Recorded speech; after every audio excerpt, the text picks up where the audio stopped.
Welcome back. Another week of Marx Headroom. Sometimes this feels a little narcissistic. Leave me a comment if that rings true to you. Otherwise, I'll keep rolling. But, you know, this disorganized content that I'm trying to roll out here of speaking from some place where I don't know where it's going to come from without anybody else in the room, well, I don't know if that's the way to keep rolling. I mean, it was interesting at first to talk through the ending of a 5-day fast and talk about some of the things that had occurred that week. And now it's getting a little old, but I've been through this before with other content and other characters I've created. And I'm going to stick with this a little longer, maybe. But I'm finding that a lot of my creativity seems to be really well served with my FutureWise energy work and the Transcendent and the Headroom Tonight. Headroom Tonight is the stand-up comedy that's new, and interestingly, that's the first thing that anyone that ever saw me acting said I needed to do. So it took a little while, but here we are. So what's happening right now? Well, I find myself really, really laboring over violence or nonviolence, of course, with war going on in the world. And I just heard that China was sending some warships into the region where in the Middle East where some of the action is. I mean, how long can 4% of the world dominate the rest of the planet, and at least population-wise? So we'll see how this pans out. Not like you and I really, if you feel like you're for it or against it, fine. Does that really make a difference? I mean, do you feel like whenever you're rooting for a team that if you have a certain ritual that it's being having an impact on the outcome? Well, I'll let you just answer that for yourself.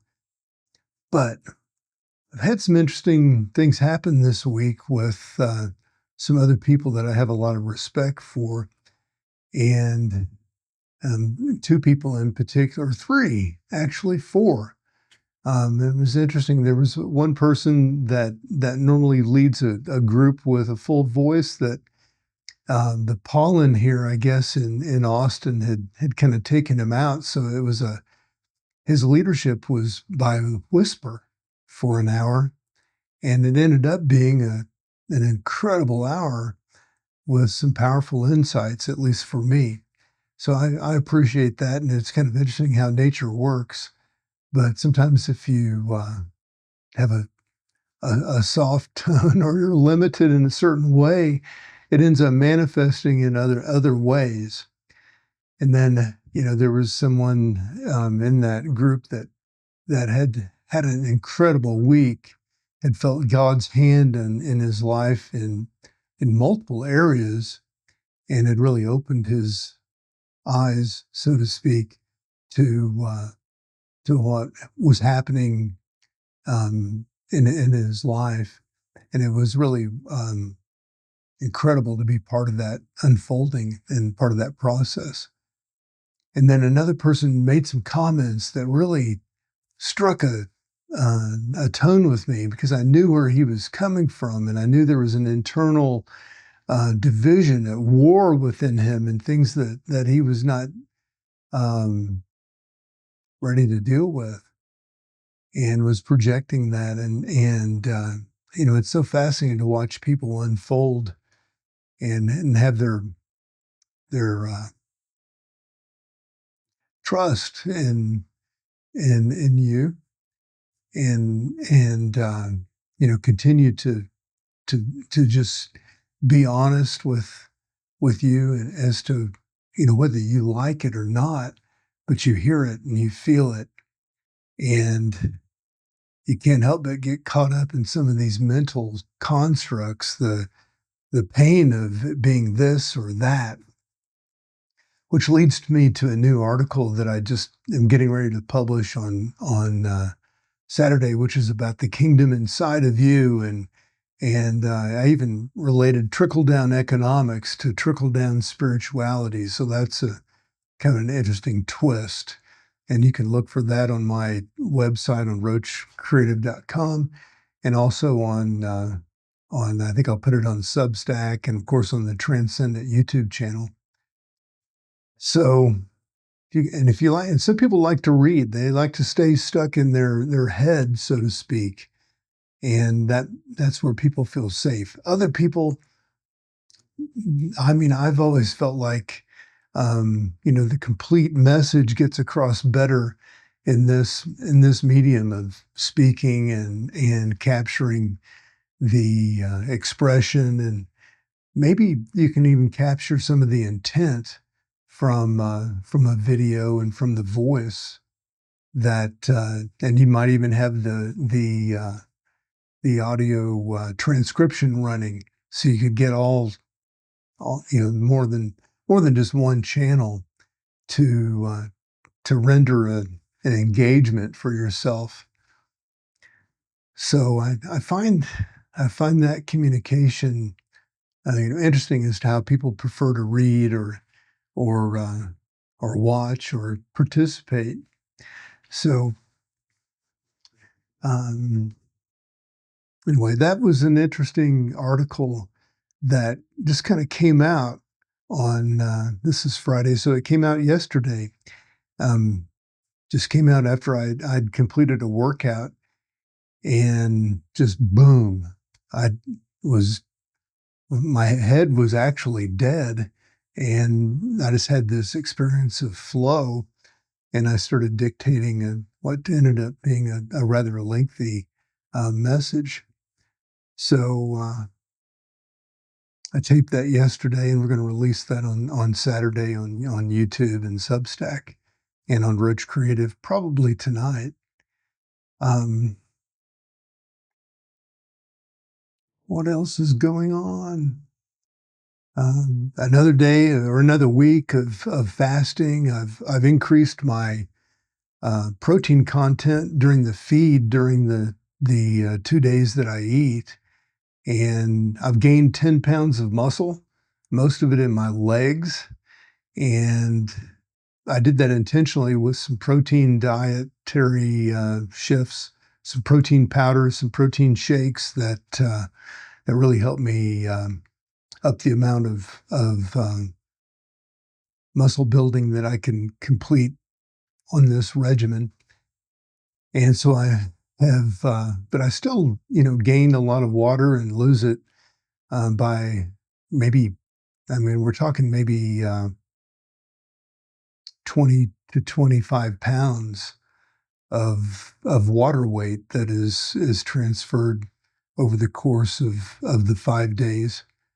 And I think because I do feed so heavily to try to get all the nourishment that I need on the 2 days, I create some inflammation and some extra water weight, probably from that. It's not just that I'm allergic to the water or that I'm have a lot of inflammation, that if I was on a more normal routine, I probably wouldn't be, shedding that much weight, because I wouldn't be eating as much on the 2 days to try to make sure I get enough calories or enough protein in particular to make it the week. But I've also increased my exercise dramatically, doing another like 14 miles, another 2 miles a day of walking, which turns out to be, with a dog, it ends up being about an hour of extra exercise every day, and I can feel it. So this week I really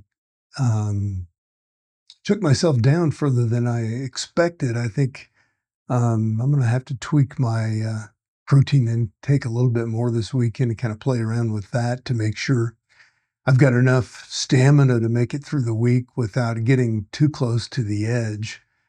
And we'll see if I can pull that off this weekend.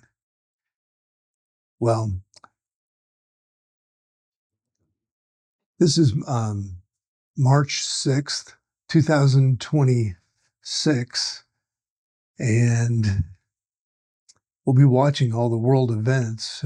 Being at war has a funny feel to it, and having sat there right in Muscat, Oman for several months, a few years ago, and being in Karachi and kind of being all over the Middle East during my career in oil and gas, um, makes this rather real. And having known a lot of people from the Middle East and worked with them there as well as back in Houston for the most part, um, these are interesting times. So, I also published a couple of new books this week. They're both based on work that I did about 5 years ago. One is called Meat Suit, and the other is called The Shah's Granddaughter. And you can check them out on my roachcreative.com website. They're on KDP. They're interesting. They're different than my other work in consciousness or the gap. These are based on screenplays that I wrote about 5 years ago. And I know I do things backwards.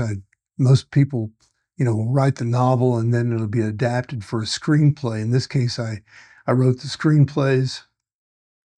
I even published it and had one of them turned into an audiobook.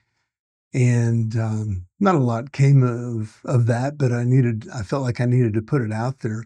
So I came back just recently and adapted those screenplays into the novel format.